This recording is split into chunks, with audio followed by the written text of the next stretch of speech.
विचार करने मात्र से बतलाते हैं, जब वह मरण को प्राप्त होता है तो 7वें नरक में जन्म लेता है। अब सोचें, शरीर से हिंसा वाला तो नरक में जाता है, दुर्गतियों में जाता है, लेकिन जो मन से भी विचार करता है, मैं मार डालूंगा उसको, मैं देख लूंगा, मैं गला दबा दूंगा, मैं हड्डी पसली एक कर दूंगा, मैं टांग तोड़ दूंगा, पता नहीं कितने कितने शब्द बोलते हैं। बतलाते हैं इन शब्दों से भी, उस शब्द बोले सो बोले, मन में भी विचार आ गया अगर कि मैं इसके लिए जान से खत्म कर दूंगा।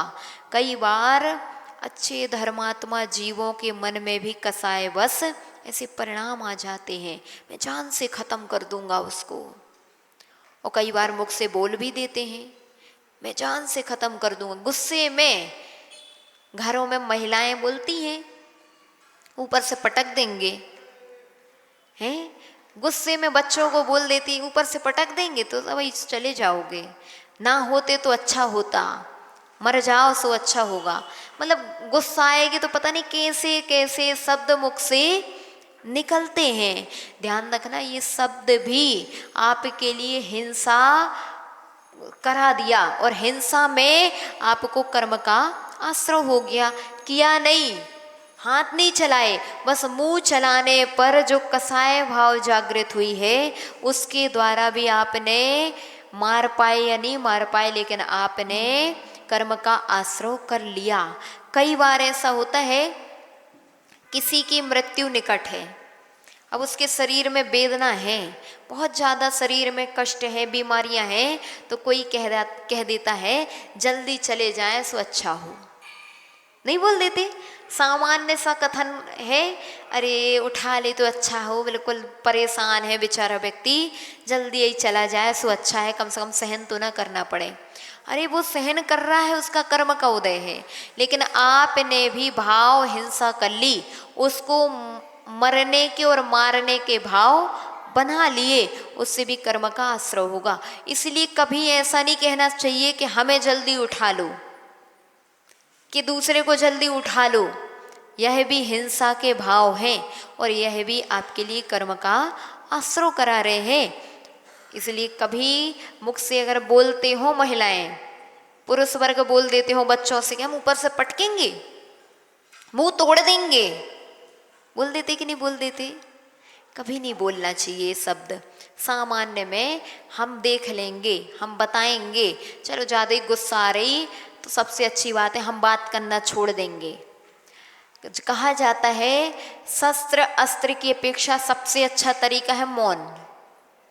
कई बार घरों में लड़ाइयाँ होती हैं, हम कहते लड़ा मत करो, सबसे बढ़िया तरीका है क्या, हो जाओ मौन हो जाओ, अपने आप अकल आ जाएगी उनको। बिल्कुल नहीं बोलो, मध्यस्थ भाव हो जाओ कुछ दिन के लिए, क्योंकि बोलने से जब सुधर नहीं रहा कोई व्यक्ति तो मौन ही अच्छा है। जब उसको सुधरना ही नहीं है तो बोलें क्यों? अपन अच्छा बोलो और दूसरा बुरा ही सोचे, दूसरा गलत ही सोचे, सो इसका तात्पर्य है कि हम ही अपनी जबान खराब कर रहे हैं बोल करके, उसको असर तो पड़ नहीं रहा। कोई व्यक्ति ने शर्म छोड़ दी, लिहाज छोड़ दी, अब उस व्यक्ति को है ही नहीं कोई इज्जत की परवाह है, तो आपके बोलने से क्या फायदा? और जब नहीं फायदा तो क्यों हम अपना मुख खराब करें?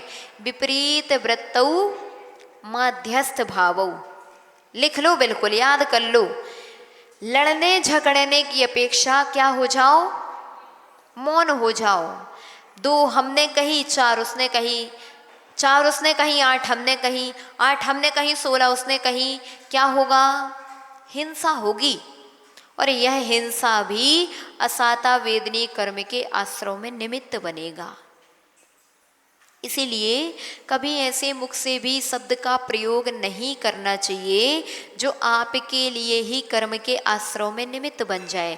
अतः क्या करो, जब मालूम है जो व्यक्ति सुधरने वाला नहीं है, पता है, तो ऐसे व्यक्ति से दूरी बना लो। जैसे सांप काटता है, मालूम है सांप का स्वभाव है काटना, और जब सांप का स्वभाव ही बन गया है काटना, तो हम सांप के पास घुसे क्यों? सांप के पास बार बार जाएंगे। कई लोग कहते हैं भाई कर्म का उदय है तो सांप तो काटेगा ही सही। अरे भैया, ऐसा कर्म का उदय नहीं माना जाता है। आपको मालूम है सांप का स्वभाव काटना है, मैं उसके पास जाऊंगा तो वो काटेगा, और जब काटेगा तो आपका कर्तव्य ये नहीं कि घुसो उसी के पास, आपका कर्तव्य है उससे दूरी बना लो। पता है कि पेड़ के पास सांप रहता है तो इतनी दूर से निकलो कि वो सांप काट ही ना पाए। कर्म का उदय अच्छी बात है, हाँ होता है कर्म का उदय, लेकिन कर्म के उन निमित्तों से बचना हमारा कर्तव्य है। तो सांप से दूरी बना लो, ये अच्छी बात है। सांप से बैर ना रखो, सांप के बारे में बुरा ना सोचो, क्या कर लो, मध्यस्थ हो जाओ।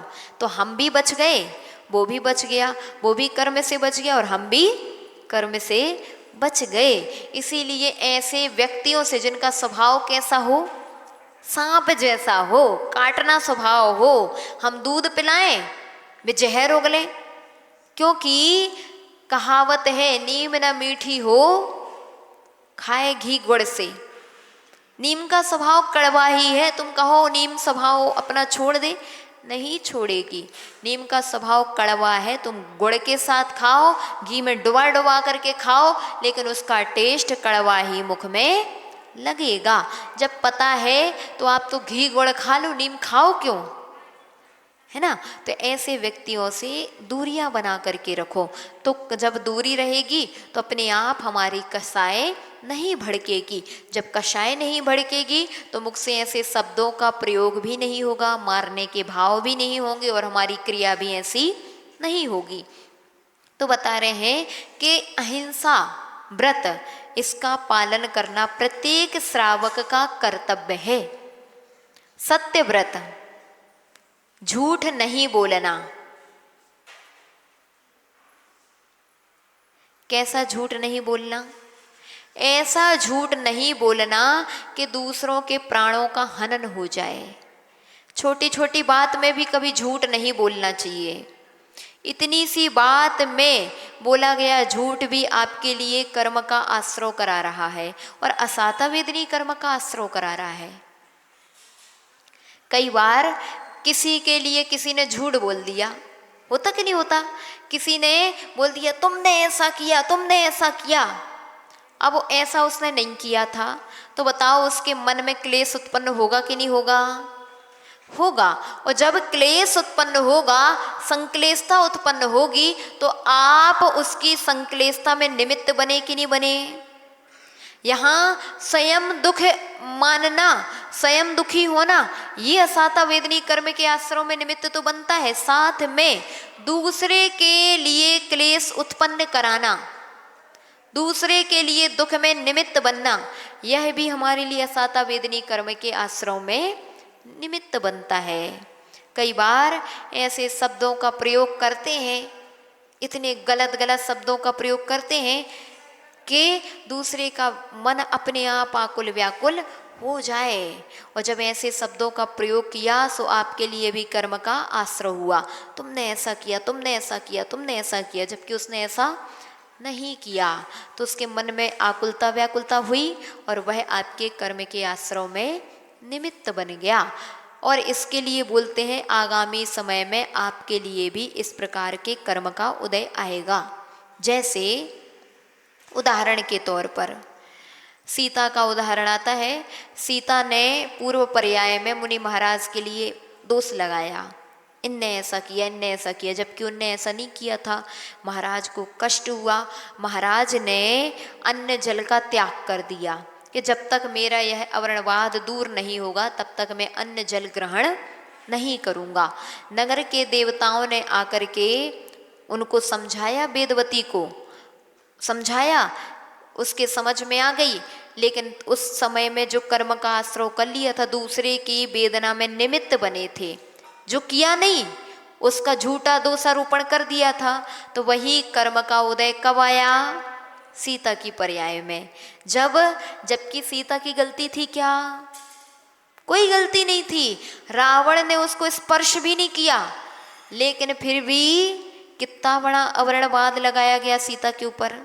क्यों लगाया गया, क्योंकि उसने पूर्व पर्याय में झूठ बोला था। झूठा अवर्णवाद लगाया था और उसी झूठा अवर्णवाद के कर्म के उदय से उसके लिए भी अवर्णवाद लगाया गया। तो छोटे छोटे से कर्म हमारे लिए फल देते हैं और असाता वेदनी कर्म का फल देते हैं।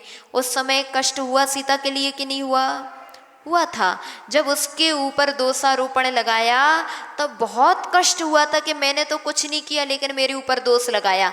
ऐसे ही अपन को भी विचार करना चाहिए, कभी हमने गलत नहीं किया लेकिन फिर भी दूसरा व्यक्ति अवर्णवाद लगा रहा है, दूसरा हमारे लिए बुरा बोल रहा है, तो समय मध्यस्थता रखो, साम्य परिणाम रखो कि हमने भी कभी किसी को दोष लगाया होगा, इसीलिए हमारे ऊपर दोष लगाया जा रहा है। अगर ये चिंतन आ गया तो समता आ गई। अगर इनने हमें ऐसी बोली तो बोली काहे, ऐसा वैसा क्या करने लगे? अगला ये जो परिदेवन शब्द आया है, संक्लेशित होकर के रोना, और ऐसा रोना कि दूसरे के लिए भी आपके प्रति दया भाव जागृत हो जाए, इसका नाम है परिदेवन।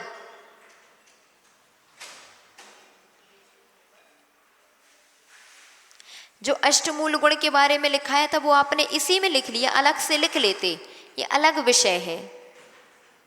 वो तो इस विषय से जुड़ा हुआ था, इसलिए हमने कहा आप लोग के बताने के लायक है और जानना आवश्यक है, तो इसलिए हमने बताया, लेकिन उसको अलग से ही मैटर उसका लें।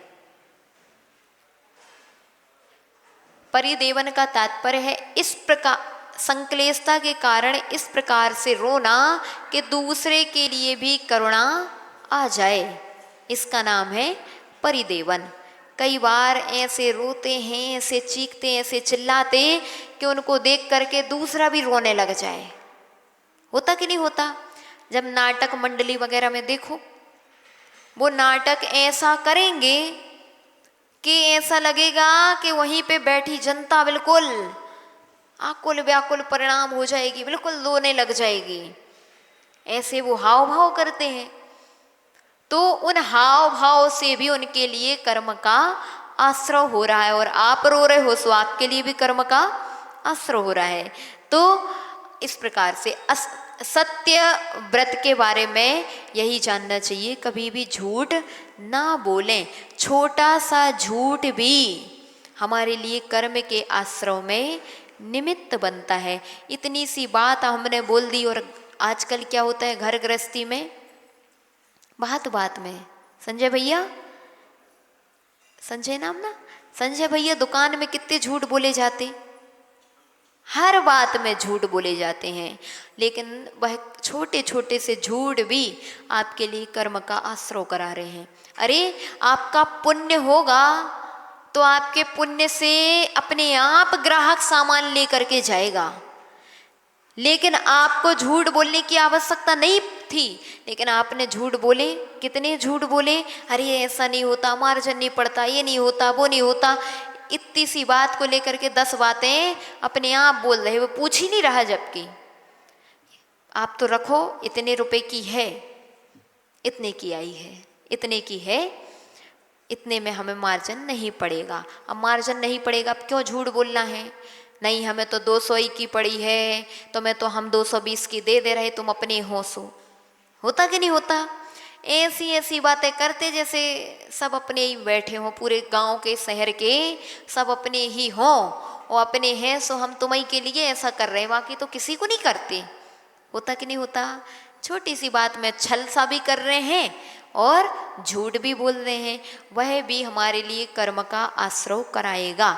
इसलिए सहज रहना चाहिए, और जब सहज रहते हैं, अपने भाव निर्मल होते हैं, अपने आप अपने पुण्य से ग्राहक आएंगे, बुलाने की आवश्यकता नहीं पड़ती। लोग कहते नहीं हम तो बुलाते हैं, हम ऐसा मनाते हैं, तभी श्रावक लेकर के जाता, तभी ग्राहक लेकर के जाता। नहीं, पुण्य होगा। इसके बारे में कहानी आती बनारसी दास जी की। बनारसी दास जी बिल्कुल लिमिट का लेते थे, और उस लिमिट का लेने से उनका पुण्य ये था कि उनका खर्च बढ़िया आराम से चलता था, बचता भी था उनके लिए, कोई आवश्यकता नहीं रहती थी उनके लिए ज़्यादा एक्स्ट्रा लेने की। वो समझते थे क्योंकि हमें ही पाप लगेगा, तो वो नहीं करते थे ऐसा। और नतीजा ये निकलता था कि उनकी दुकान में भीड़ लगती थी बिल्कुल, कि नहीं बनारसी दास जी उच्च रेट में सामान देते हैं, बिल्कुल सही रेट में सामान देते हैं, तो उनकी दुकान में भीड़ लगती थी। कई ऐसे भी हैं बोलते नहीं हम ऐसा नहीं करेंगे सो पैसे नहीं आएंगे, ग्राहक नहीं आएंगे। नहीं, अन्याय से पैसा कमा भी लिया, कई बार होता है अन्याय से कमा लिया, नहीं ऐसा नहीं, ऐसा ऐसा नहीं ऐसा, तो अन्याय से कमाया गया पैसा पता नहीं चलता कहाँ आपका चला जाएगा, पता नहीं चलेगा, रोग बीमारियों में चला जाएगा। पैसा आएगा पर आपको दिखेगा नहीं कि पैसा आया कहाँ है, पता ही नहीं चलता कि पैसा गया कहाँ। क्यों? अन्याय से पैसा कमाया गया है। और जब न्याय से पैसा कमाया जाता है तो वह पैसा रुकता है, घर में उन्नति कराता है। अपने आगम ग्रंथों में भी कहा गया कि अन्याय से कमाया गया पैसा 10 वर्ष तक टिकता है। कितना? 10 वर्ष तक टिकेगा। 11वें वर्ष पता नहीं कहाँ से वह पैसा चला जाएगा। कई बार अपन देखते हैं कोई करोड़पति था, अब रोड़पति बन गया, पैसा ही नहीं बचा, कहाँ से चला गया, कैसे चला गया, उसे खुद नहीं पता चलता। कमाया कैसे था? झूठ बोल बोल करके, अन्याय से कमाया था। सो आज वो अन्याय का पैसा अन्याय में चला गया। कहा नहीं जाता पानी का धन पानी में और नाक कटी सो बेईमानी में। इसीलिए ईमान से पैसा कमाना चाहिए। यहाँ बहुत सारे दुकानदार बैठे इसलिए बोल रहे हैं कि कमा तो लोगे, पैसा आ भी जाएगा, लेकिन आपने कर्म का आश्रय भी कर लिया और वो पैसा टिकेगा भी नहीं।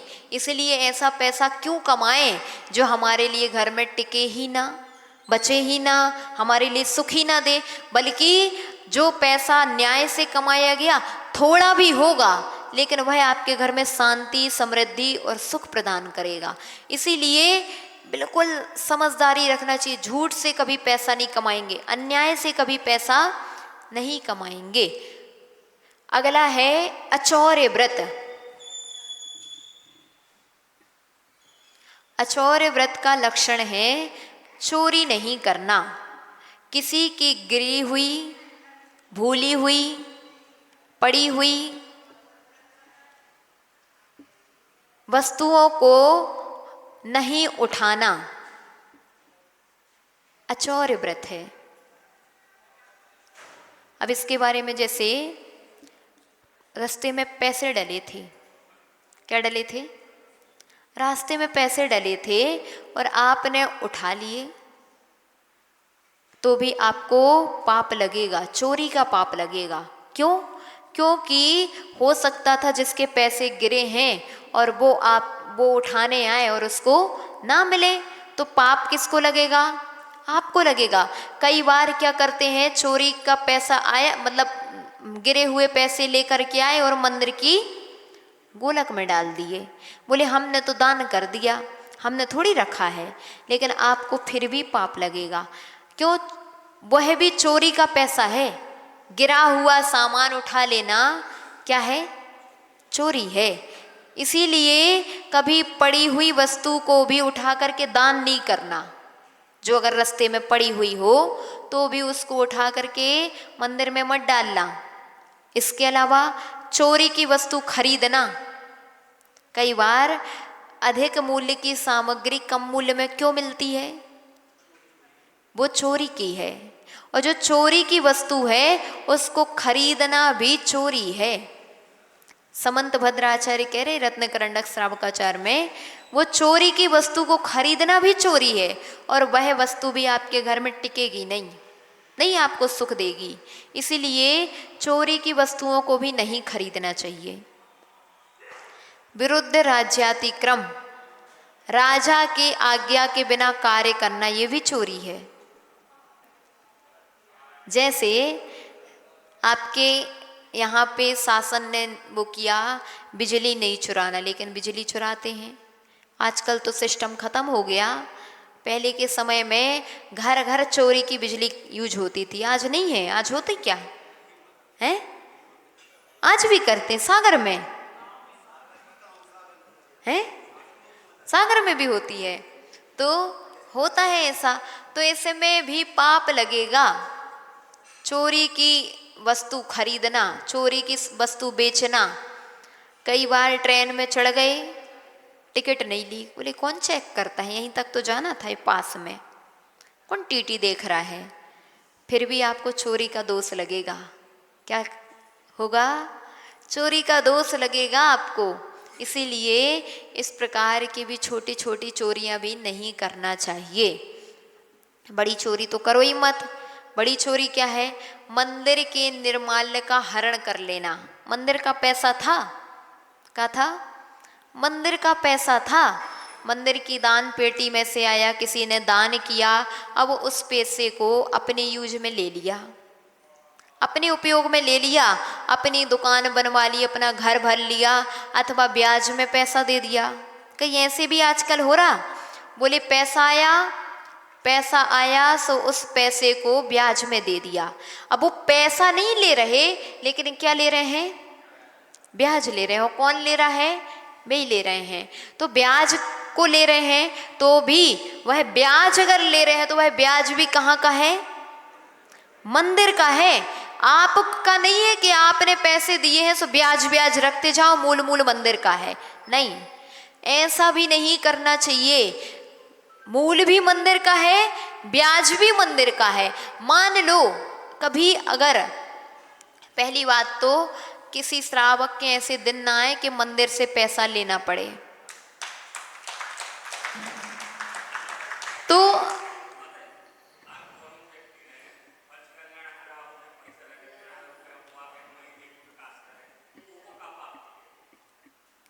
कैसा?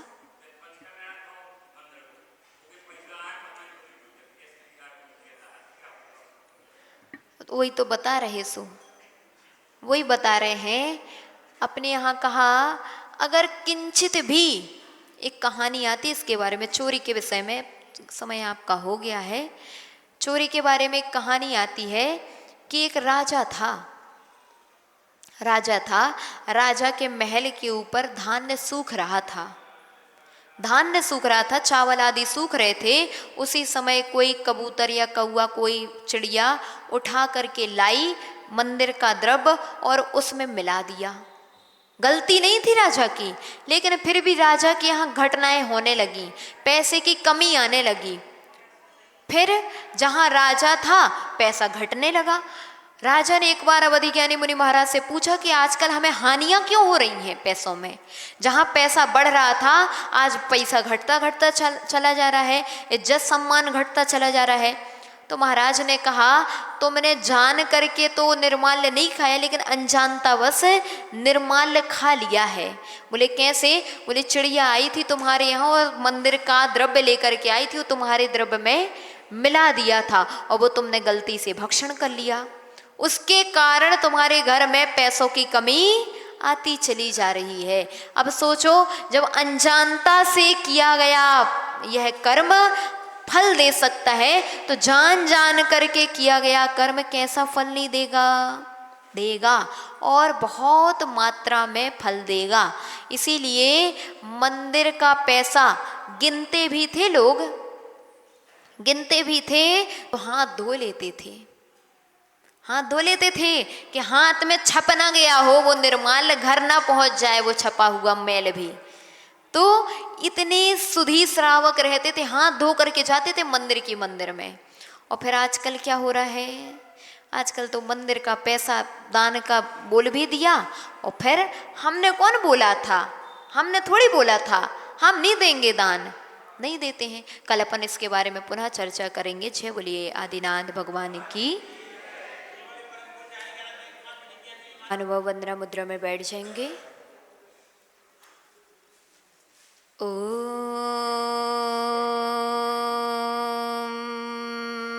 नमः सिद्धिभ्यः।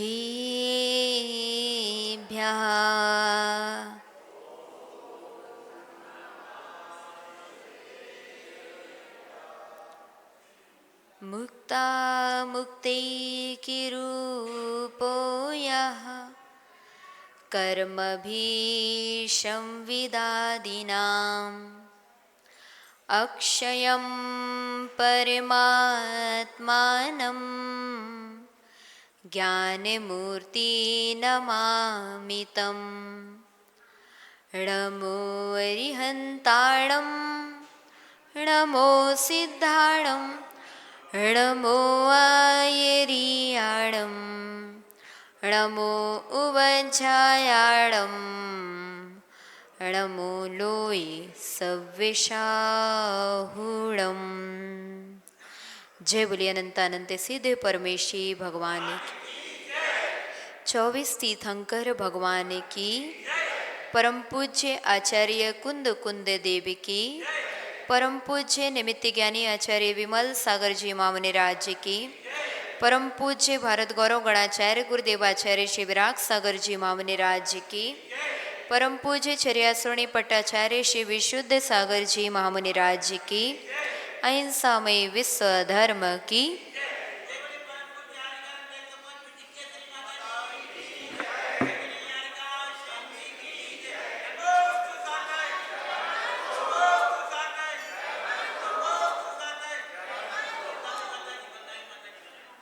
विपलाचल पर्वत पर अंतिम तीर्थेश श्री वर्धमान स्वामी का समोसरण लगा हुआ था और प्रभु के समोसरण में मुख्य श्रोता के रूप में विराजमान राजाधिराज शैणिक महाराज ने भगवान से प्रश्न किया कि भगवान अनादिकाल से संसार में भ्रमण करते हुए हो गया, लेकिन आज तक हम दुखी हैं। आखिर सुख का उपाय क्या है? आखिर सुख हम कैसे प्राप्त कर सकते हैं? कृपया मार्गदर्शन देने की कृपा करें। जिनेन्द्र भगवान ने अपनी दिव्य देशना में कहा, भूश्रेणिक, संसार से पार होने का और सुख की प्राप्ति का कोई उपाय है तो वह है सम्यक दर्शन। आज तक जितने जीवों ने सुख को प्राप्त किया, मूढ़ताओं को त्याग करके, अनायतनों के सेवन को त्याग करके, 8 अंगों से युक्त हो करके, 8 मदों से रहित हो करके उस जीव ने सम्यक दर्शन की आराधना की थी। तब कहीं जाकर के उस जीव के लिए धीरे धीरे सुख की प्राप्ति हो सकी। अपन सुन रहे थे निशंकित अंग के बारे में, और निशंकित अंग के बारे में सुना था कि शंका नहीं करना, चाहे वह कितनी भी छोटी बात भी क्यों ना हो, अगर आगम के अनुसार है तो शंका नहीं करना। भगवान ने कहा है, सत्य है। जब एक छोटा सा बच्चा अपनी माँ के ऊपर श्रद्धा रखता है, माँ चंद्रमा को मामा बोल देती है, तो बेटा भी क्या बोलता है? मामा है, मामा है। एक बेटे को माँ के ऊपर श्रद्धा होती है, लेकिन धन्य वह श्रावक जिनके लिए जैसे बेटे को माँ पर श्रद्धा होती है, वैसे ही उनके लिए जिनवाणी माँ के ऊपर श्रद्धा हुआ करती है। किसने कहा? अच्छा, जिनवाणी में लिखा है, आगम में उल्लिखित है, वह तो मेरी माँ है।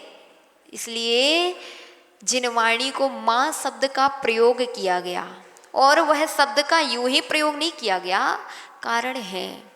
जैसे माँ कभी अपने बच्चे का अपकार नहीं चाहती, मरते मर जाएगी, लेकिन कभी अपने बेटे के ऊपर आंच नहीं आने देती। हिरणी भी शेर के सामने खड़ी हो जाती है, मेरे बच्चे को कुछ नहीं होना चाहिए। गाय भी शेर के आगे खड़ी हो जाती है अपने बच्चे की रक्षा करने के लिए।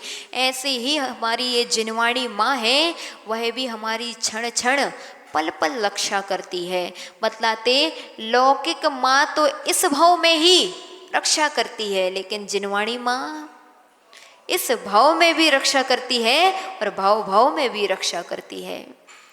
लौकिक माँ केवल गोद में बिठाती है, कहाँ बिठाएगी? गोद में बिठाएगी, समय आता है तो वह माँ भी नीचे उतार देती है, नीचे चलो अब, चिड़चिड़ी आने लग जाती है, कहाँ तक बिठाएं, कहाँ तक गोद में लेके चढ़े। आ जाती गुस्सा कि नहीं आ जाती? अब तो बड़ा हो गया, अब वजन नहीं सहन होता, चलो उतरो नीचे, नीचे चलाने लगती है। लेकिन जिनवाणी माँ केवल गोद में नहीं बैठाती, वह तो अगर जिसने उसका आश्रय लिया है वह तो मोक्ष में बैठा देती है। ये जिनवाणी का एक ममता कहें, जिनवाणी का वात्सल्य कहें।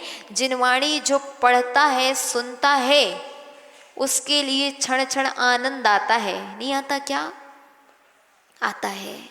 क्षण क्षण जिनवाणी सुन करके आनंद आता है। किसको आएगा?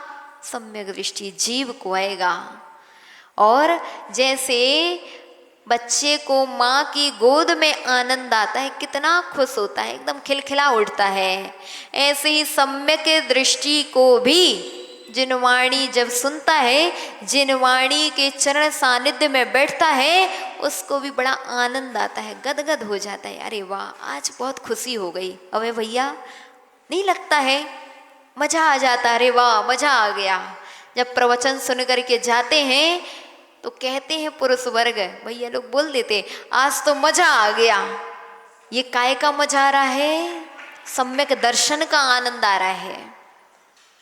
तो जिनवाणी में एक एक शब्द हमारे जीवन का कल्याण करने में निमित्त है। लेकिन क्या होता है, श्रद्धा जब नहीं होती है तो ऐसा लगता है इतने में काम चलेगा कि नहीं चलेगा। कई बार मंदिर में दर्शन करते हैं, दर्शन किए भगवान के, निसंकेत अंग की बात अपन प्रारंभ कर रहे हैं। दर्शन किए, अब दर्शन करने में आनंद नहीं आया, अब क्या छूना है? पैर छूना है भगवान के। तो पैर छुएंगे और पैर छू करके ऐसे रगड़ेंगे, ऐसे ऐसे रगड़ के ऐसे शरीर में लगाएंगे, मतलब उन्हें लग रहा है इससे ज्यादा कर्मों की निर्जरा हो रही है। और फिर दूसरे भगवान को भी छुएंगे, फिर उन्हें रगड़ेंगे और फिर पूरे शरीर में लगाएंगे। जिनकी घुटना दुख रहे सुबह घुटने ही में लगा लेंगे, जिनकी कमर दुख रही सुबह कमर में लगा लेंगे, जिनकी पता नहीं क्या क्या दुख रहा है सुबह वहीं पे वही हाथों का स्पर्श करेंगे। मतलब अभी शंका में है कि हम अगर दूर से दर्शन कर रहे हैं तो हमारे घुटने कमर ठीक नहीं हो रहे, और अगर हम पास में जा करके भगवान को रगड़ रगड़ करके दर्शन कर रहे हैं तो हमारे ज्यादा कर्मों का नाश हो रहा है। होता कि नहीं होता है? समझ में आनंद नहीं आता। भगवान के दर्शन दूर से भी आनंद देते हैं, दूर से भी कर लो। महिलाओं को लगता पैर ही छू के आनंद आता है, अरे दूर से भी कर लो। दूर से भी करने में पुण्य का संचय होता है, लेकिन कब करना है? नहीं, कपड़े अच्छे हो, वस्त्र अच्छे हो ना हो, लेकिन छूना क्या है? पैर ही है। बेदी में ऐसे ऐसे हाथ रगड़ रगड़ के पैर पड़ेंगे, बेदी में रगड़ रहे हैं। गंदोदक लगाएंगे तो ऐसा गंदोदक लगाते हैं जैसे तेल लगा रहे हो, तेल लगा रहे हो। अरे गंदोदक है, चलो ठीक है, सिर में लगा लो, आंखों में लगा लो, कंठ में लगा लो। अब कहाँ लगा रहे हैं?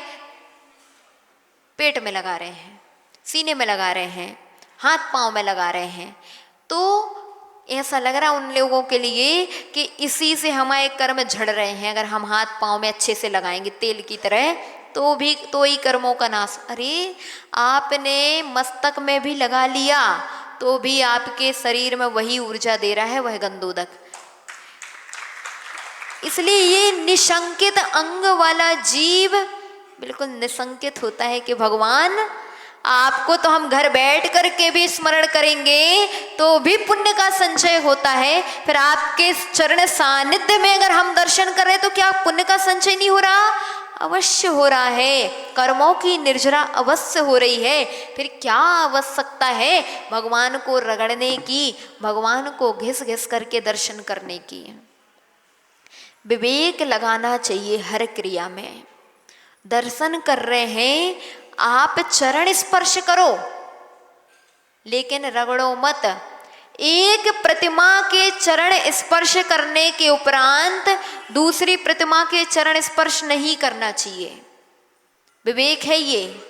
आपने चरण स्पर्श करे, माथे में लगाए, अब माथे में क्या था? पसीने के कण थे, और आपने बिना हाथ धोए दूसरी प्रतिमा को स्पर्श कर लिया, पुण्य लगा कि पाप?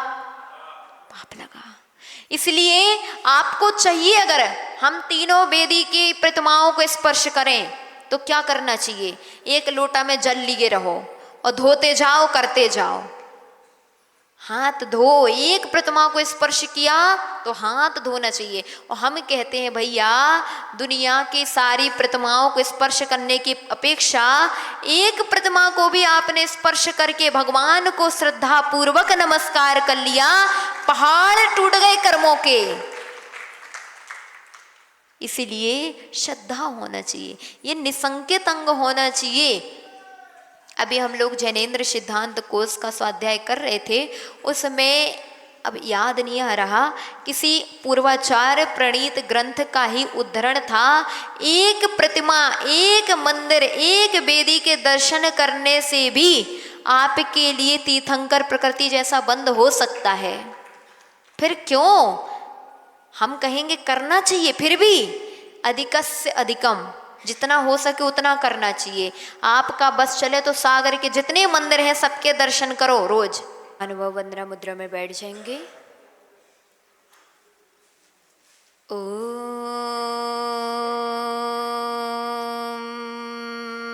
नमः सिद्धिभ्यः।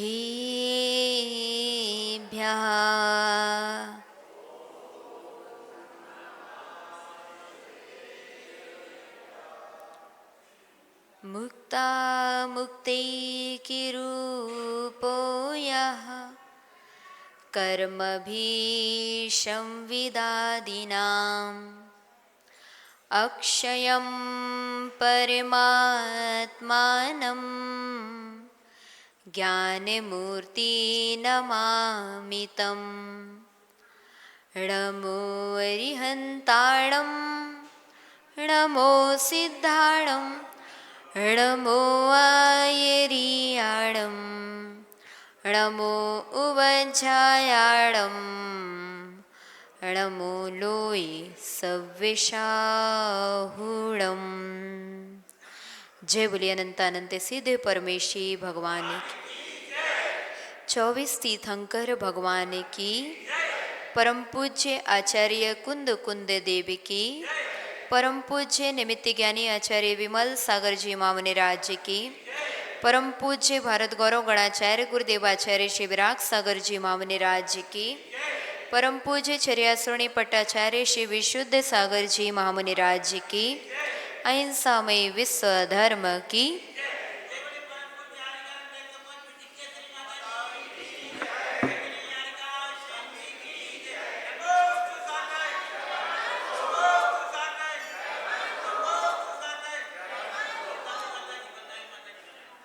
विपलाचल पर्वत पर अंतिम तीर्थेश श्री वर्धमान स्वामी का समूह शरण लगा हुआ था और प्रभु के समूह शरण में मुख्य श्रोता के रूप में विराजमान राजाधिराज सैनिक महाराज ने भगवान से प्रश्न किया कि भगवान, अनादिकाल से संसार में भ्रमण करते हुए हो गया, लेकिन आज तक हम दुखी हैं। आखिर सुख का उपाय क्या है? आखिर सुख हम कैसे प्राप्त कर सकते हैं? कृपया मार्गदर्शन देने की कृपा करें।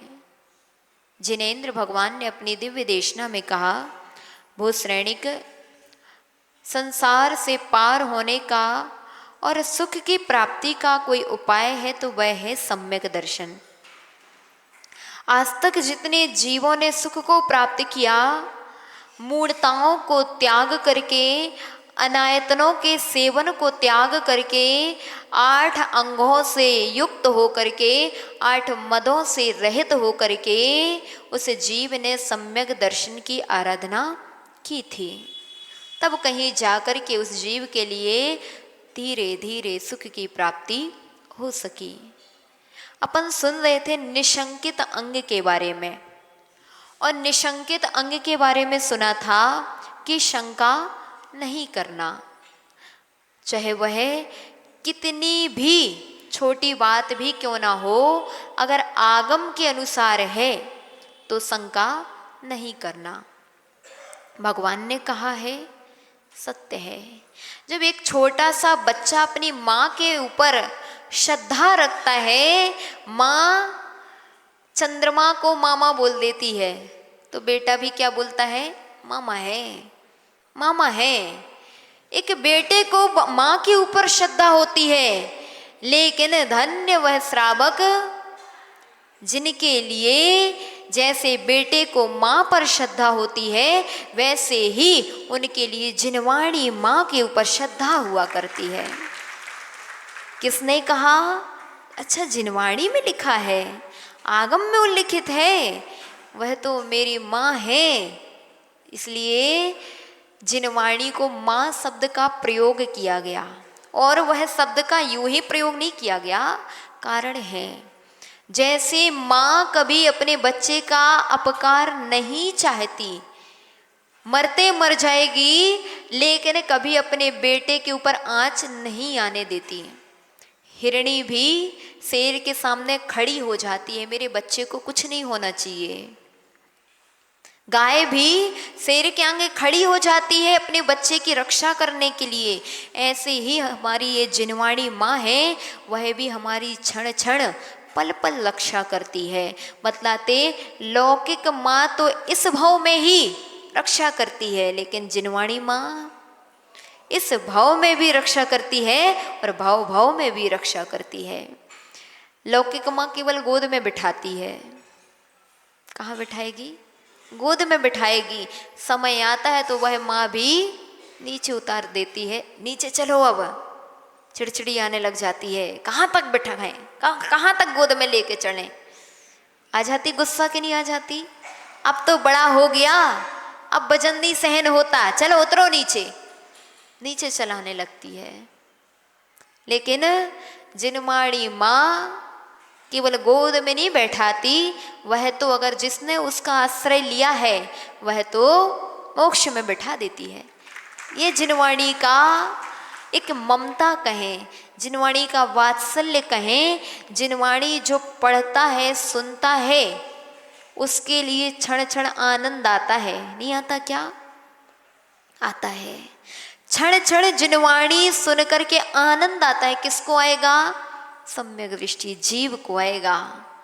और जैसे बच्चे को माँ की गोद में आनंद आता है, कितना खुश होता है, एकदम खिलखिला उठता है, ऐसे ही सम्यक दृष्टि को भी जिनवाणी जब सुनता है, जिनवाणी के चरण सानिध्य में बैठता है, उसको भी बड़ा आनंद आता है, गदगद हो जाता है। अरे वाह, आज बहुत खुशी हो गई। अबे भैया, नहीं लगता है? मजा आ जाता है, अरे वाह मजा आ गया।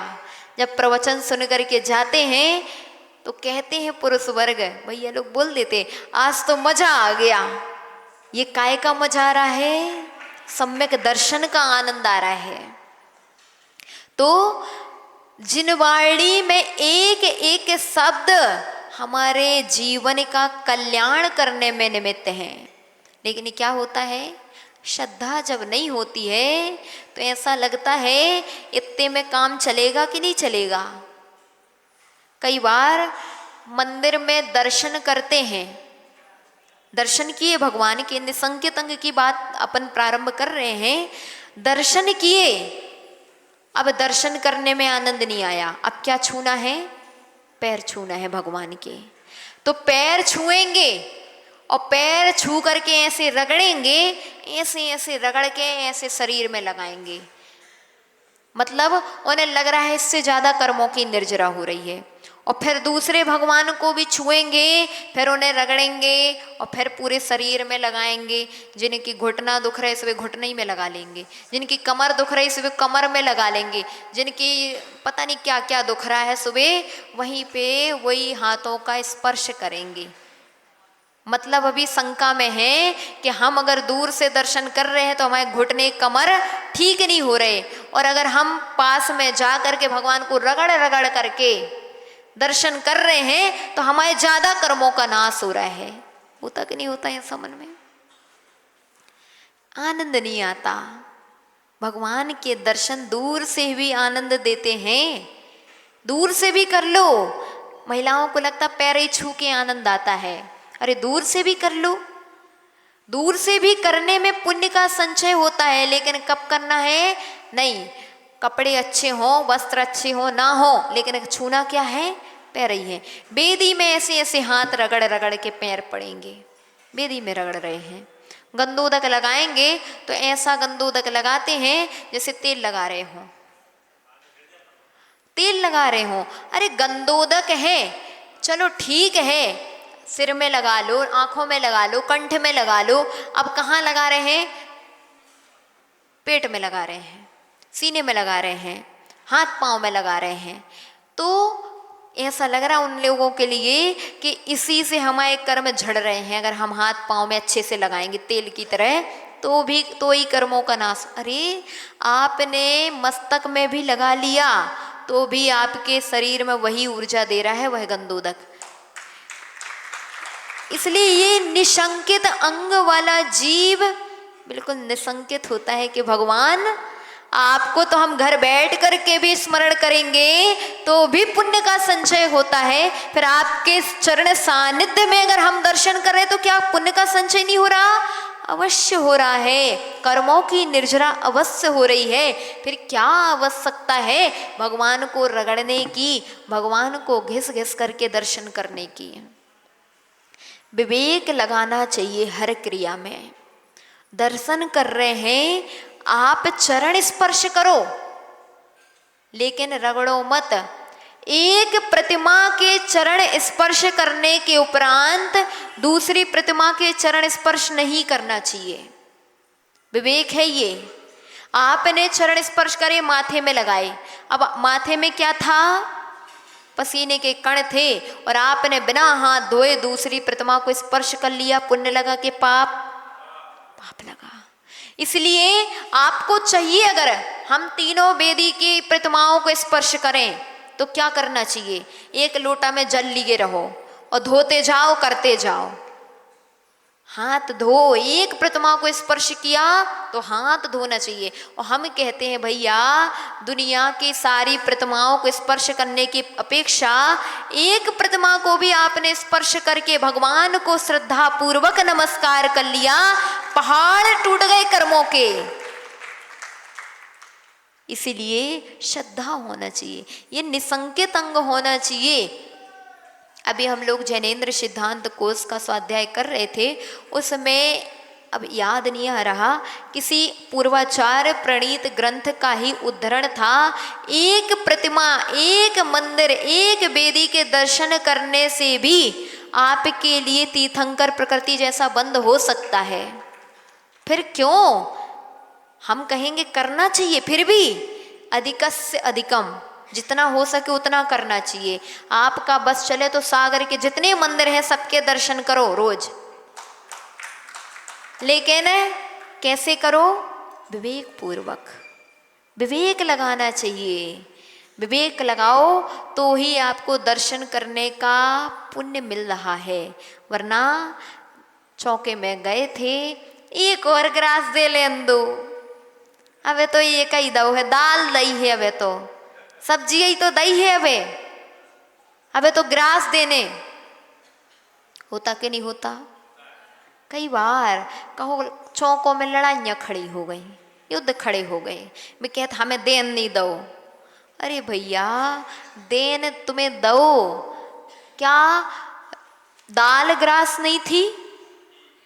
क्या पानी ग्रास नहीं है? ग्रास है।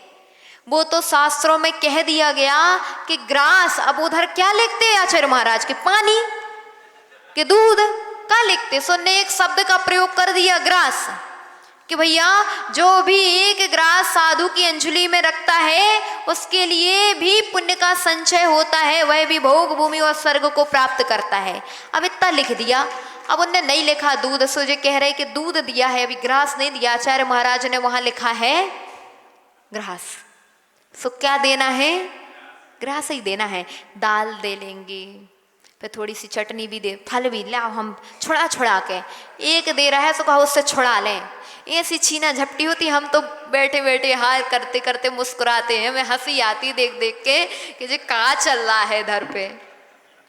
वे कह रहे तुमने दे लाई छल चौका में साधु के सामने, अबे कहाँ दे, जबकि वो 3 बार दे चुका है। तो हम मुस्कुराने लगते हैं, देखो तो सही, अब भाई हम ही को तो 3 बार दे, बोले अबे कहाँ दे, अब भाई तो बैठे हैं। क्या कर रहा है, निशंकित नहीं है, अभी शंका में पड़ा हुआ है। अरे भैया व्यवस्था हो, कम लोग हों, 2 ही 4 लोग हों तो खूब बैठ करके पूरे आहार कराना चाहिए। लेकिन अगर बहुत सारे लोग हैं तो आप जैसा सोचते कि मुझे पुण्य का संचय हो, ऐसे वह भी पुण्य का संचय करने आए हैं, तो हम भी देंगे और औरों को भी देने देंगे, तो भी आपको पुण्य लगेगा, पूरा पुण्य लगेगा। अगर लोग ज्यादा हैं, आपको 1 ग्रास भी देने मिल गया, आपको पूरे आहार कराने का पुण्य मिल गया। ये विवेक है। लेकिन क्या करते हैं, विवेक नहीं रखते। क्या झूठ बोलना, दे दो, लो भैया ले लो, आप चला लो। इसलिए ध्यान रखना, ग्रास बस देने से पुण्य नहीं लगता। क्या देना चाहिए, जो आपको हाथ में मिल जाए वही दे लो आप, तो उसमें भी आपको पूरा पुण्य लगेगा। पानी भी चला दो तो भी पुण्य लगेगा। और जब भी दान देने जाओ, सो दान देने के समय भी विवेक रखना चाहिए, क्योंकि श्रावक श्रद्धावान, विवेकवान, क्रियावान होता है। तो विवेकवान है कि नहीं है, तो उस समय विवेक लगाना चाहिए कि हम आए हैं चौके तक, चौका किसका है, दूसरे का है। किसका है, श्रावक का है, दूसरे का चौका है। ध्यान रखना, आपको उस समय दान करने का किंचित पुण्य लग रहा है। क्या लग रहा है, लग रहा है पुण्य। लेकिन सबसे अधिक पुण्य किसने कमाया है, जिसने चौका लगाया है। तो पहला कर्तव्य किसका है, उसका। इसलिए जो आहार दिलाने भी जाए, उठो उठो, चलो चलो, क्या करना है भैया, तुम किसको उठा रहे हो, वो कह दे तो वहीं उठो, चौका हमारा है, फिर क्या होगा। इसीलिए समझदारी रखना चाहिए। चौका वाला तो बैठे ही आहार देने, क्योंकि उसने मेहनत की है, उसने चौका लगाया है, तो उसे मत कह देना उठो उठो उठो। कम से कम एक व्यक्ति को तो बैठने देना, एक व्यक्ति को पूरे आहार कराने देना, क्योंकि चौका उनका है। आप लोग क्या करने आए हैं, आप बैयावृत्ति ज्यादा, दान कम देने आए हैं। आपको दान का कम, बैयावृत्ति का ज्यादा पुण्य लगेगा। क्यों, क्योंकि चौका दूसरे का है, दान वो कर रहा है, आप क्या कर रहे हो, बैयावृत्ति कर रहे हो। इसीलिए पूछना चाहिए बाहर से, आपके चौके में आ जाएं। पर क्या करते हैं, चौके में जा करके हमारा ही है चौका, हम ही का चौका है, उन्हें पराया सा समझ लेते हैं, हम ही करेंगे, हम ही देंगे पूरा। अरे दो, कोई दिक्कत नहीं है, करना चाहिए, लेकिन विवेक लगाना चाहिए कि हमारी अपेक्षा उसने मेहनत ज़्यादा की है, इसलिए कर उसका हक है वो कराए आहार। इसलिए इनमें भी विवेक लगाना चाहिए। आपको देने दे दिया, यह आपका सौभाग्य है। वो कह देता हमारे चौके में मत आना, तो क्या होता फिर। इसीलिए विवेक लगाना चाहिए। आप तो पीछे खड़े होकर के भी आपको देने भी नहीं मिले, अगर देने भी नहीं मिला तो भी आपको पुण्य लगेगा। आहार पूरे हो गए और आप खड़े थे देने के लिए, तो पुण्य लगेगा कि नहीं लगेगा, लगेगा। ये निसंकेत अंग है। लेकिन आज क्या हो गई, आज तो ये निसंकेत अंग चला सा गया है। उन्हें लग रहा है हम ही कराएंगे पूरे आहार तो ही पुण्य पूरा लगेगा। कहीं लिखा है कितने ग्रास प्रमाण दोगे तो ही पूरा पुण्य लगेगा, नहीं लिखा। 1 ग्रास में भी पुण्य लगता है और पूरे आहार कराने में भी पुण्य लगता है। समय समय की बात है, अगर नहीं है तो दो, अगर है तो 1 ग्रास में भी पूरा पुण्य लगेगा। इस प्रकार निशंकित रहना चाहिए। सम्यक दृष्टि जीव क्षण क्षण निशंकित रहता है। दर्शन करने आया था भगवान के दर्शन करने। अगर सामने कोई खड़ा हो गया आकर के, अविवेकी था, नहीं थी उसको समझ, और वो आकर के सामने खड़ा हो गया, अरे भैया सामने खड़ा हो गया, अब झल्लाओ मत, चिल्लाओ मत, इसने पागल व्यक्ति है, सामने खड़ा हो जाता है। अरे तुम तो आंखें बंद करके भगवान की प्रतिमा को भगवान की प्रतिमा को स्मरण करो, आपको पूरा पुण्य लगेगा भगवान के दर्शन करने का। जब घर में बैठे व्यक्ति पुण्य कमा रहा है तो आप यहाँ आकर के नहीं कमाओगे, नहीं, भगवान दिखना चाहिए। कई लोग शांति धारा में कहो लड़ पड़े, सब सामने खड़े हो गए, सब सामने। हाँ, विवेक है, श्रावक को इतना विवेक रखना चाहिए कि अभिषेक करने खड़े हैं तो साइड में खड़े हों, लेकिन मान लो वो अविवेकी है, बिल्कुल बीच ही में खड़ा हो गया हो, भगवान दिख नहीं रहे, तो भी आंखें बंद करके बीजाक्षर को सुन लो, आपको शांति धारा का पुण्य लगेगा। तो ये विवेक लगाओ छोटी छोटी क्रियाओं में। इतनी छोटी छोटी क्रियाओं में भी जहां संक्लेशता बनी, क्षण भर में पागल व्यक्ति है, ऐसा कर रहा है, वैसा कर रहा है, क्षण भर भी संक्लेश परिणाम हुए तो आपके लिए कर्म का आश्रय हो गया। और आपने अगर निशंकित हो करके आंखें बंद करके भी अगर दर्शन कर लिए तो भी पुण्य लग रहा है। इसके बारे में एक सुंदर कहानी आती है, कैसे व्यक्ति घर में बैठे पुण्य कमा सकता है और कैसे मंदिर में भी आकर के पुण्य नहीं मिलता। एक बार एक मंदिर में एक पुजारी था, रोज पूजा करता था, रोज भक्ति करता था, और उसी मंदिर के पास एक वेश्या रहती थी। वो वेश्या अपने कार्य करती थी। यहाँ मंदिर में पुजारी पूजा करते समय, आते समय जब देखता था कि वेश्या के यहाँ लाइन लगी हुई है, तो वो सोचता था काश कि मुझे भी ये आनंद प्राप्त होता, मैं भी यहाँ की पूजा पाठ छोड़ करके वहाँ जा कर के आनंद ले सकता। कब वो दिन आए, वो क्या सोच रहा था, कब वो दिन आए, ऐसा सोच रहा था। और वहाँ पर वैश्या धार्मिक थी, लेकिन कर्म के उदय से ऐसा कार्य करना पड़ रहा था। वो सोच रही थी कि काश मेरा ये कर्म कब छूटे, मुझे पाप से कब मुक्ति मिले, मैं कब मंदिर में जाकर के जिनेंद्र भगवान के दर्शन करूं, कब मैं भगवान की भक्ति करूं। समय पूर्ण हुआ, यहाँ पुजारी मरा, उधर वैश्या मरी। पुजारी की दुर्गति हो गई और वैश्या की फिर भी सुगति हो गई। क्यों? क्योंकि करते करते भी उसे करना पड़ रहा है। वह व्यक्ति घर में बैठे बैठे भी मंदिर का विचार कर रहा है, और ये व्यक्ति मंदिर में बैठे बैठे भी कहाँ का विचार कर रहा है, पाप का विचार कर रहा है। दोनों में अंतर काय का है? परिणामों का। परिणामों का अंतर ऐसा कि एक के लिए सुगति मिल गई और एक के लिए दुर्गति मिल गई। इसका तात्पर्य कितने छोटे छोटे से कर्म, छोटे छोटे से परिणाम हमारे लिए कर्म का आश्रय कराते हैं। मंदिर भी आते हैं ऐसे बैठते हैं बिल्कुल तन के, नहीं बैठा करो तन के, अच्छे से निर्मल परिणाम लेकर के आया करो। क्यों आया करो?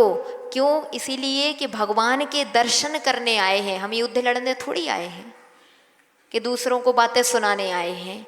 कुछ लोग तो इंतजार में रहते हैं किसी से कोई गलती हो और हम टोकें, इंतजार में रहते बिल्कुल कि कोई गलती करे तो सही, सो हम जल्दी से टोका लगा दें। अरे क्यों टोकना, तुम अपनी पूजा भक्ति करने आए हो, गालियां गलौच शुरू हो जाते हैं, बातें शुरू हो जाए।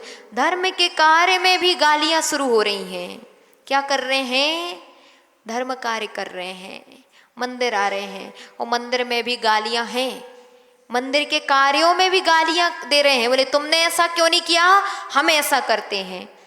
तुम ना करते तो ज़्यादा अच्छा, तुम ताने देने के बाद 4 अच्छे काम भी कर लोगे तो भी आपको पुण्य नहीं लगेगा, और तुम शांत परिणामों से एक काम भी अच्छा कर लोगे तो भी पुण्य लगेगा। इसलिए मुख को इतना अच्छा बनाओ, मुख से गोलियां ना निकलें, मुख से फूल बरसें, क्योंकि मुख शब्द ही तो बहुत हिंसा कराते हैं। एक शब्द अच्छे शब्द आपके लिए मरहम का काम करते हैं, और एक शब्द अगर एक बार बोल दिए तो घाव जैसा काम कर देते हैं। वो व्यक्ति के लिए कितने समय तक याद रहेगी, कितने समय तक वह जीव संक्लेशित रहेगा आपके शब्दों के कारण। इसलिए शब्द इतने अच्छे बोलो, इतने मीठे बोलो। वो सोच रहे थे हम धर्म कर रहे, लेकिन वो धर्म आपने एक दो शब्दों के कारण सब माटी में मलिन कर दिया। कहा जाता है जीवन भर किया गया कार्य आपको सम्मान दिलाता है, दिलाता, जीवन भर किया गया कार्य सम्मान दिलाता, लेकिन एक बार अगर आपने बुरा कार्य कर लिया तो वो सम्मान भी आपको सामान्य बना देता है। पहले सम्मानीय थे, अब क्या बन गए वे? सामान्य बन गए। अब कोई इज्जत नहीं कर रहा। अरे इज्जत सबसे बड़ी चीज है। जहाँ छोटे ही बड़ों को अगर मुंह चलाने लग जाएं, किस बात को? क्योंकि शुरू किसने करी थी? उनने करी थी। जब बड़े के लिए शब्द उलट करके जवाब सुनने मिल जाएं, क्यों मिले? अरे पहली बात तो विवेक इतना छोटों को होना चाहिए कि बड़े ने अगर अच्छा बोला है तो मुंह चुप करके सुने। लेकिन क्या होता है अगर बड़े उल्टा सीधा बोलने लग जाएं तो छोटे भी कहते हम थोड़ी ऐसे वैसे हैं, वह भी उसकी इज्जत मलिन कर देते हैं। इसलिए इतना विवेक लगाना चाहिए, कम बोलो, काम का बोलो, उतना ही बोलो जिससे हमारी इज्जत ना चली जाए, जिससे हमारा सम्मान ना चला जाए। व्यर्थ के शब्दों का प्रयोग किया, आपका सम्मान चला गया। पहले आपको वह व्यक्ति अच्छा समझ रहे थे, आज उन्होंने बोलना ही छोड़ दिया। क्यों छोड़ा? आपके ही कृत्यों के कारण।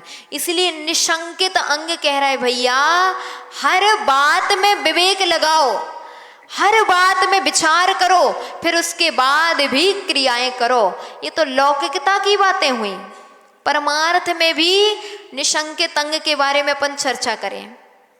जब बड़े बड़े विद्वानों को देखते हैं, बड़े बड़े विद्वान हैं, शास्त्र का अध्ययन करके रखा है, और एक ही बात पे उनका तुरंत मुख खुल जाता है।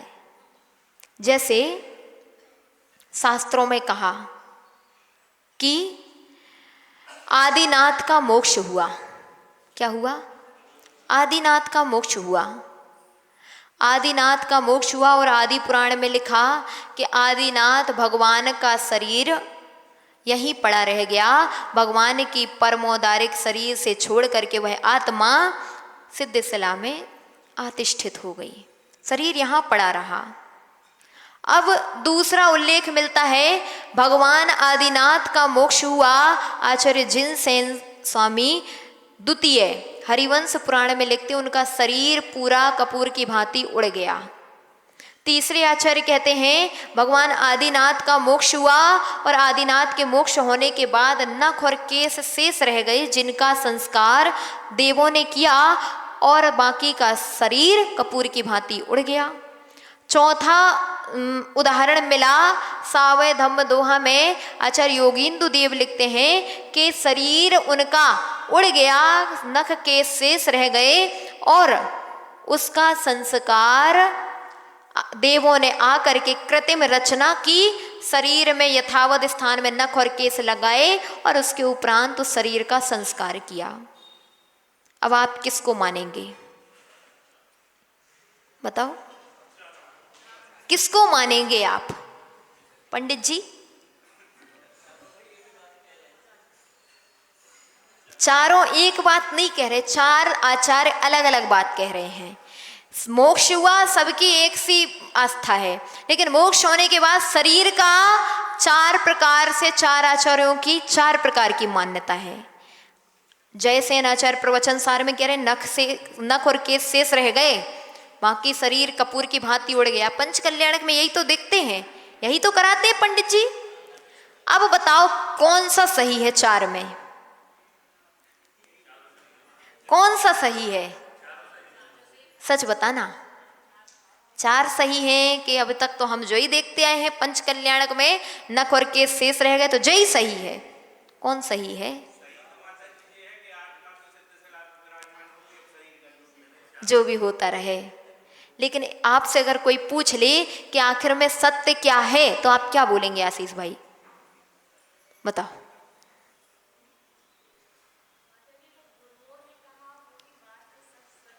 बस इतना ही मुख चलाना है। ऐसे शास्त्रों में 300 से ज्यादा जिज्ञासाएं भरी पड़ी हैं। बोले एक ही चीज के अलग अलग प्रमाण शास्त्रों में दिखाई दे रहे हैं। जैसे एक देश जिन, सकल देश जिन। सकल देश जिन तो कौन है? कौन है? अरिहंत भगवान है, सकल देश जिन है। और एक देश जिन के बारे में 3 आचार्यों का 3 मत है। धबला पुस्तक में आचार्य महाराज लिखते हैं एक देश जिन वह हैं जिन्होंने रत्नात्रय को धारण किया, आचार्य, उपाध्याय, साधु। ये कौन है? एक देश जिन है, भगवान है। ये एक देश भगवान है। कौन ने बोला? धबला पुस्तक में आचार्य महाराज ने बोला। प्रवचन सार में आचार्य कुंद कुंद देव लिखते हैं कि सासादन, श्रुत सागर सूर्य ने टीका करी और आचार्य महाराज उसमें लिखते हैं कि सासादन गुणस्थान से लेकर के 13वें गुणस्थान तक एक सकल देश जिन। कौन है? 14वें गुणस्थान तक कौन है? सकल देश जिन है, एक देश जिन है। कौन है? सासादन गुणस्थान वाला, जो सम्यक्त से गिरा है। उसके लिए भी क्या बोल दिया? एक देश जिन। बृहद्रव संग्रह के टीका में आचार्य ब्रह्मदेव सूरी ने लिखा 4थे गुणस्थानवर्ती आप। कौन? 4थे गुणस्थानवर्ती आप भी एक देश जिन हो? आप संदीप भैया एक देश जिन हैं? सुधीर भाई साहब, सुशील भाई साहब एक देश जिन हैं? सम्यक दृष्टि है, एक देश जिन है? बोलो। देखो कितनी जल्दी मुंडी हिला गई। अगर आप अपने अंदर सम्यक्त को मानते हैं, अगर आप अपने आप को सम्यक दृष्टि मानते हैं, तो आचार्य ब्रह्मदेव सूरी के अनुसार आपको यह भी मानना पड़ेगा कि हम एक देश जिन हैं। तब आप कहलाएंगे सम्यक दृष्टि, वरना मुंडी तो जल्दी हिल जाती है, मुंह तो जल्दी चल जाता है। अरे रोटियां चबाने में समय नहीं लगता है, रोटी चबाने में उतना समय नहीं लगता जितनी जल्दी मुंह चल जाता है। और जितनी जल्दी मुंह चलता है उतने कर्मों का आश्रय होता है। हम जो क्षण भर में हमने निशंकित को छोड़ दिया, शंका में आ गए हैं कि नहीं। आचार्य महाराज ने हमें एक देश जिन बोला, सम्यक दृष्टि है, 4थे गुणस्थान वर्ती है, व्रत नहीं है, लेकिन सच्चे मायने में देव शास्त्र गुरु पे श्रद्धा है, तो भी आचार्य महाराज के अनुसार हर अविरत सम्यक दृष्टि जीव एक देश जिन है। मानना पड़ेगा, श्रद्धा करनी पड़ेगी। अगर मुंह चल गया तो समझ लेना अभी निशंकित अंग हमारे अंदर नहीं, अभी मिथ्यात्व तो है। हमने आगम की बात बताई आपको, किसने बोला? द्रव्य संग्रह की टीका में आचार्य ब्रह्मदेव सूरी ने लिखा। आचार्य महाराज ने बोला है, जिनवाणी में लिखा है, फिर भी कह रहे नहीं मैं नहीं मानता। तो क्या होगा? हमारे लिए दोष लग गया सम्यक दर्शन में। और जहां सम्यक दर्शन में दोष लगा, कर्मों का पहाड़ टूट पड़ा। कर्मों की जो अभी तक कर्म निर्जरा हो रही थी, क्षण भर में हम मिथ्यात्व में पहुंच गए। क्षण भर में जहाँ सम्यक्त को धारण किए हुए थे, जो भगवान ने कहा, जो गुरुओं ने कहा, जो जिनवाणी में कहा, वो सब सत्य है। लेकिन अब काय में आ गए? अब शंका में आ गए। और जैसे ही शंका में आए, तुरंत हमारा सम्यक्त्व छूट गया। इसलिए बहुत गहन विषय है सम्यक दर्शन। कहाँ हम सोच रहे थे भगवान को मान लिया, भक्ति कर ली, सो हो गए सम्यक दृष्टि। नहीं, अभी सम्यक दृष्टि की व्याख्या इतनी गहन है, पढ़ना है, समझना है, तब उतारना है अंदर, थर्मामीटर लगाना है कि हैं वास्तविकता में सम्यक दृष्टि के नहीं। वरना लग रहा था नाव बढ़ रही है, लेकिन अभी तक खूंटा तो जैसा का तैसा बंधा है। चाहते हैं नाव आगे बढ़े अनुराग भाई? चाहते कि नहीं चाहते? कर्मों की निर्जरा चाहते कि नहीं चाहते? बैठे हैं सब चाहते। बोले माता जी आप पूछ भी की बात है का? आई यही से है कि कर्मों की निर्जरा हो, यही से तो देखो इतनी देर से बैठे हैं। सब चाहते कर्मों की निर्जरा, लेकिन अभिषेक भैया क्या करना पड़ेगा? कर्मों की निर्जरा के लिए श्रद्धान करना पड़ेगा।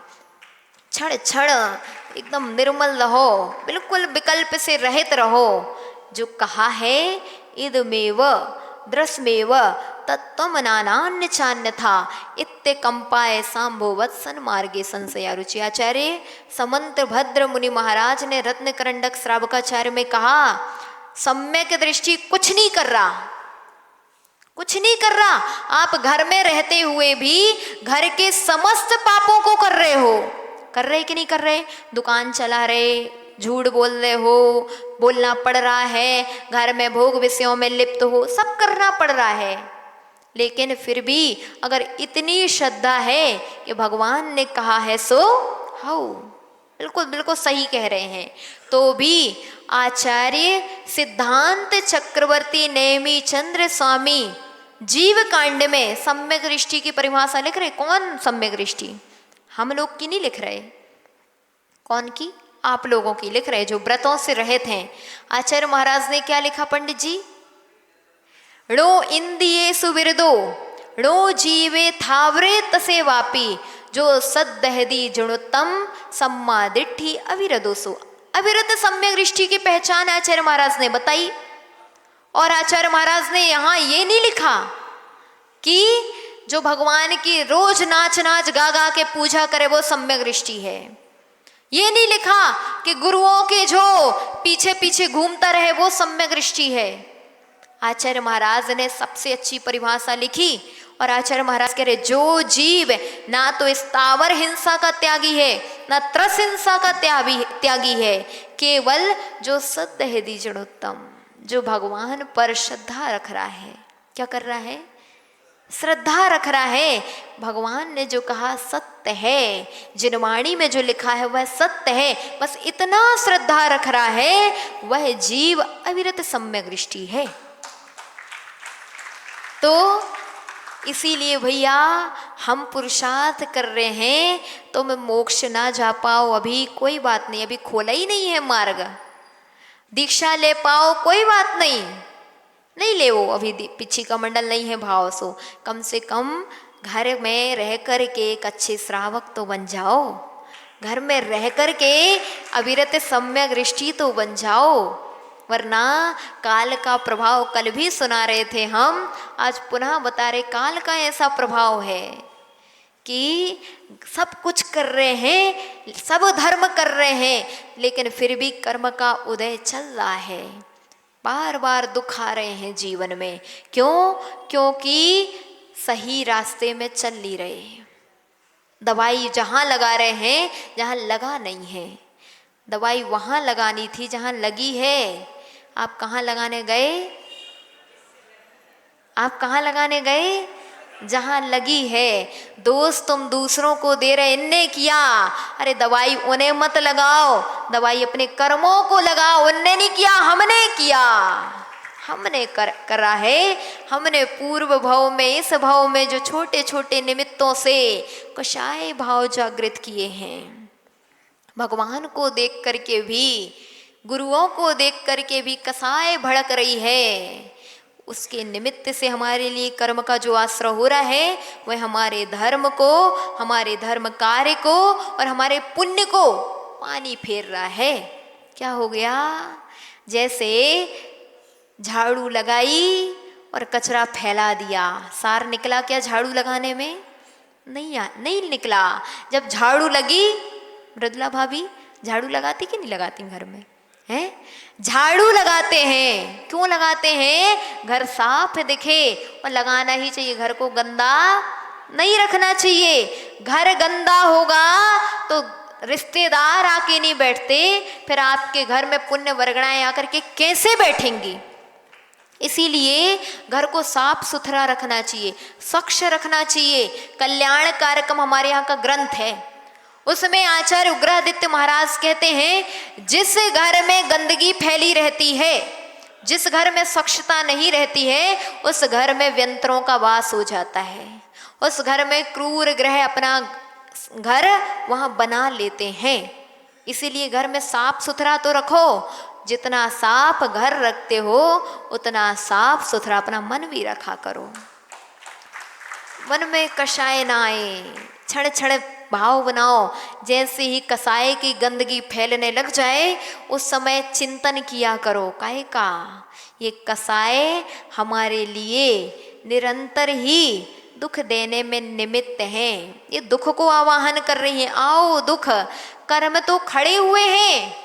जैसे इंदौर में हम लोगों ने देखा, इंदौर सबसे स्वच्छ शहर है, तुम्हारे यहाँ गंदगी फैली रहती, रास्ता रास्ता गोबर, रास्ते रास्ते गंदगी, लेकिन इंदौर में देखा बड़ा स्वच्छ शहर है।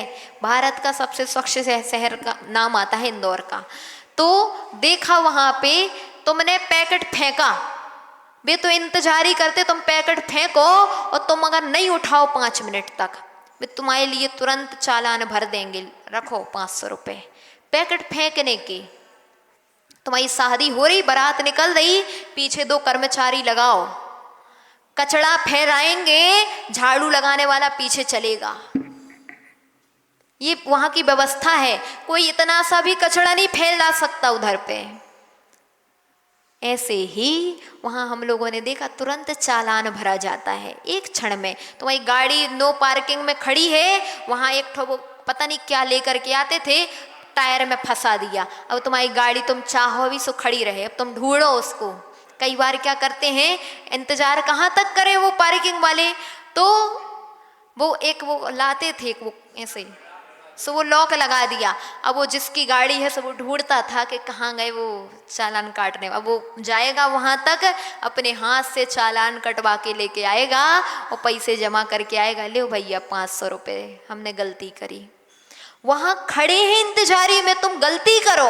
ऐसे ही हमारे कर्म खड़े हैं, तुम गलती तो करो। आप मूर्ख बन जाते हैं, सागर वाले मूर्ख नहीं हैं, हम तो बाहर वालों की बात बता रहे हैं।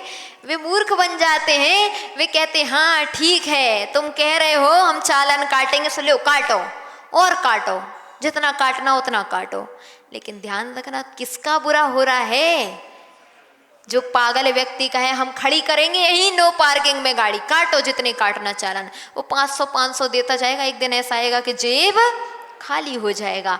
ऐसे ही तुम सोचो हम करेंगे ऐसी गलती, करेंगे बार बार करेंगे ऐसी गलतियां, करते रहो, तुम्हारा पुण्य क्षीण हो जाएगा एक दिन।